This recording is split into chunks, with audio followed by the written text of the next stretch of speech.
नमस्कार दोस्तों, मैं अंकुर तिवारी आपका स्वागत करता हूं। हम लोग आज कुछ नए अंदाज में पढ़ेंगे। पहले हम लोग पढ़ते हैं नियुक्ति पढ़ेंगे।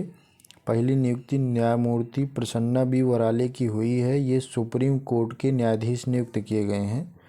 न्यायमूर्ति DY चंद्रचूड़ ने इन्हें नई दिल्ली में प्रसन्ना बी वराले को सर्वोच्च न्यायालय के न्यायाधीश के पद की शपथ दिलाई है। उसके बाद न्यायमूर्ति प्रसन्ना बी वराले ये वर्तमान में कर्नाटक उच्च न्यायालय की सीट के मुख्य न्यायाधीश के रूप में कार्यरत थे। अब ये सर्वोच्च न्यायालय में दलित समुदाय से तीसरे न्यायाधीश होंगे, ये चीज़ ध्यान दीजिएगा। उसके बाद ये अनुसूचित जाति से संबंधित हैं। ये अनुसूचित जाति से संबंधित उच्च न्यायालय के वरिष्ठतम न्यायाधीश होंगे। उसके बाद इसके अलावा उन्हें देश भर के उच्च न्यायालयों के मुख्य न्यायाधीश के बीच अनुसूचित जाति से संबंधित एकमात्र मुख्य न्यायाधीश होने का भी गौरव प्राप्त है। इनसे पहले कोई भी अनुसूचित जाति की कैटेगरी का मुख्य न्यायाधीश नहीं हुआ था। उसके बाद हम लोग आज दूसरी नियुक्ति पढ़ेंगे, साइमा वाजिद को WHO की क्षेत्रीय महानिदेशक नियुक्त किया गया है। इन्हें हाल ही में WHO विश्व स्वास्थ्य संगठन के दक्षिण पूर्व एशिया क्षेत्र की क्षेत्रीय निदेशक नियुक्त किया गया है। इन्होंने किसकी जगह ली है? पूनम खेत्रपाल सिंह की जगह ली है। अब साइमा वाजिद किसकी बेटी हैं? तो ये बांग्लादेश की प्रधानमंत्री शेख हसीना की पुत्री हैं। अब आप लोग के लिए इसमें एक प्रश्न है कि दक्षिण पूर्व एशिया में कुल कितने देश आते हैं और कौन कौन से देश आते हैं, आप लोग बताइए कमेंट में। उसके बाद तीसरी नियुक्ति पढ़ते हैं, दलजीत सिंह चौधरी को SSB के नए महानिदेशक के तौर पर नियुक्त किया गया है। SSB का पूरा नाम होता है सशस्त्र सीमा बल। इन्होंने अनीश दयाल सिंह का स्थान लिया है। जो सशस्त्र सीमा बल होता है वो नेपाल और भूटान की सीमा की रक्षा करता है। इसका जो गठन है, इसका गठन 1962 में भारत चीन का जो युद्ध हुआ था उसी के बाद 1963 में इसका गठन किया गया था। उसके बाद बढ़ते हैं सीलवर्धन कौन है? तो सीलवर्धन को UPSC जो आयोग है इसके एक सदस्य के रूप में इन्हें नियुक्त किया गया है। अभी तक ये CISF के महानिदेशक थे। ये 1986 बैच के बिहार कैडर के IPS अधिकारी रह चुके हैं। डॉक्टर मनोज सोनी जो हैं ये UPSC के वर्तमान अध्यक्ष हैं। तो UPSC जो है ये इसके सभी सदस्यों की नियुक्ति राष्ट्रपति के द्वारा होती है। शपथ कौन दिलाया होगा? शपथ इन्हें मुख्य न्यायाधीश दिलाए होंगे। न्यायाधीश नहीं, इनकी नियुक्ति राष्ट्रपति के द्वारा होती है।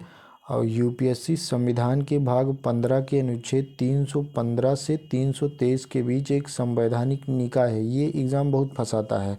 संवैधानिक निकाय है, संविधिक निकाय है, विधिक निकाय है। ये अगले वीडियो में हम आपको समझाएंगे इसमें क्या अंतर होता है।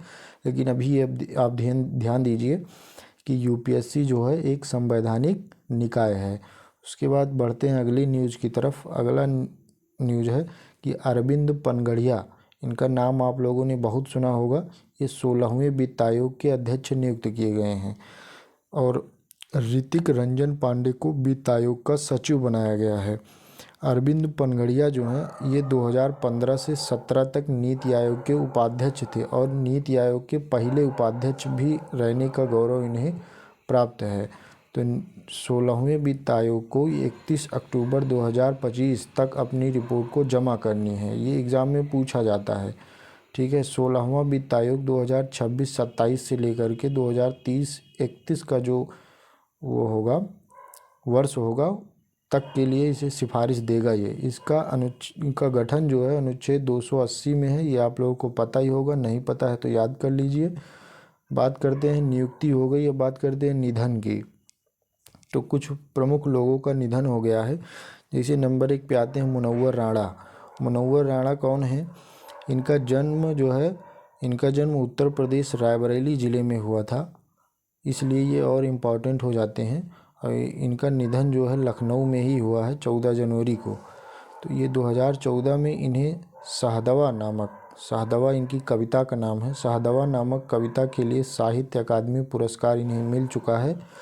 लेकिन ख़ास बात यह है कि इन्होंने इस पुरस्कार को लौटा दिया था। अगला निधन हुआ है डॉक्टर प्रभा अत्रे का। प्रभात नहीं है, सॉरी, वो गलत लिख गया है, यहाँ पे प्रभा होगा, प्रभा। डॉक्टर प्रभा अत्रे 92 साल की उम्र में इनका पुणे में निधन हो गया है।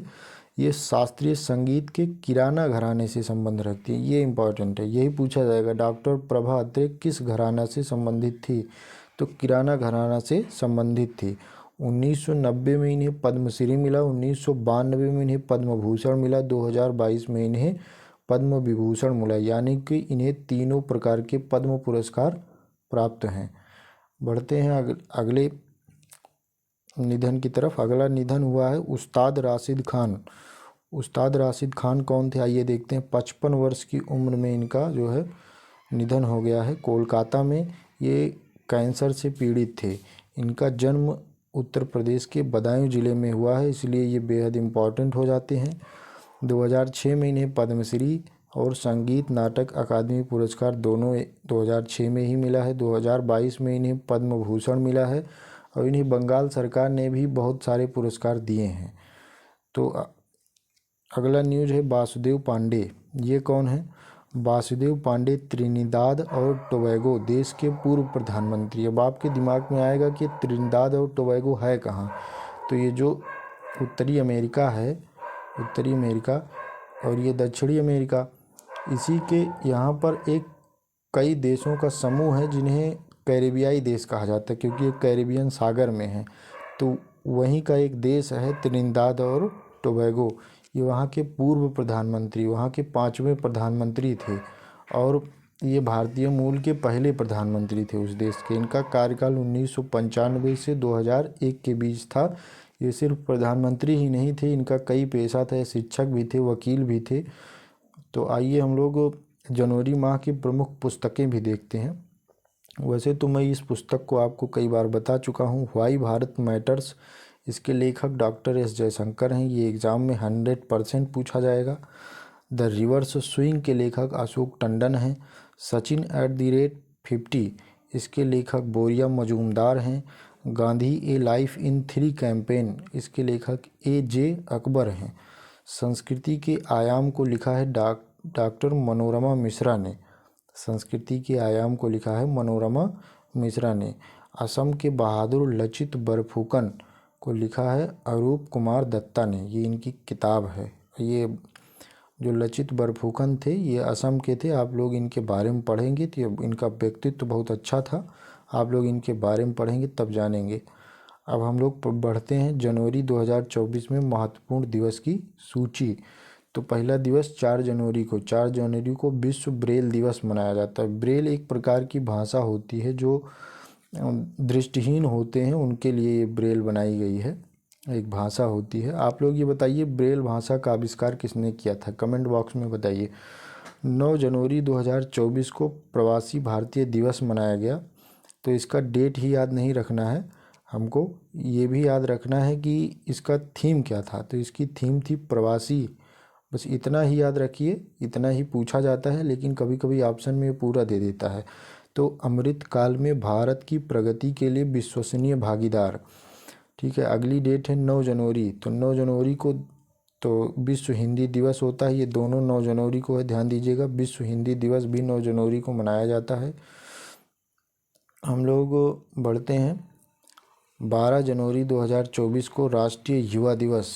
राष्ट्रीय युवा दिवस 12 जनवरी को मनाया जाता है। और 24 जनवरी को अंतर्राष्ट्रीय शिक्षा दिवस मनाया जाता है। 25 जनवरी को राष्ट्रीय पर्यटन दिवस मनाया जाता है। 25 जनवरी को राष्ट्रीय मतदाता दिवस मनाया जाता है। और इसकी थीम बहुत इम्पॉर्टेंट है, वोट जैसा कुछ नहीं, वोट ज़रूर डालेंगे हम। ये इसकी थीम थी। इस थीम को आप जो लोग पक्का याद करके रखिए, पक्का एग्ज़ाम में पूछा जाएगा। हम लोग बढ़ते हैं 26 जनवरी 2024 जो कि हमारा जो गणतंत्र दिवस भी है। तो उसके बारे में देखते हैं। 26 जनवरी 2024 को गणतंत्र दिवस सबको पता है, लेकिन इसकी थीम कोई नहीं याद करता है। तो थीम पूछा जा सकता है, तो इसकी थीम क्या है? विकसित भारत और भारत लोकतंत्र की मातृका। मातृका मतलब होता है मातृ, माँ वाला, माँ से संबंधित है मातृका। तो भारत लोकतंत्र की मातृका है, ये इसका जो है थीम थी। अब 26 जनवरी 2024 को एक दिवस और मनाया जाता है, अंतर्राष्ट्रीय सीमा शुल्क दिवस 26 जनवरी को ही मनाया जाता है। 30 जनवरी को शहीद दिवस मनाया जाता है। 29 जनवरी को मनाया गया, क्या मनाया गया? विश्व कुष्ठ उन्मूलन दिवस। 29 जनवरी को क्यों मनाया गया? क्योंकि ये महीने के आखिरी रविवार को मनाया जाता है और जनवरी के आखिरी रविवार में 29 तारीख पड़ रही थी, इसलिए मनाया गया। इसकी थीम क्या थी? कुष्ठ रोग को हराओ।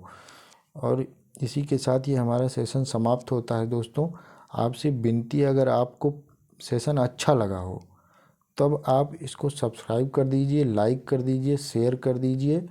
बाकी वीडियो देखने के लिए बहुत बहुत धन्यवाद।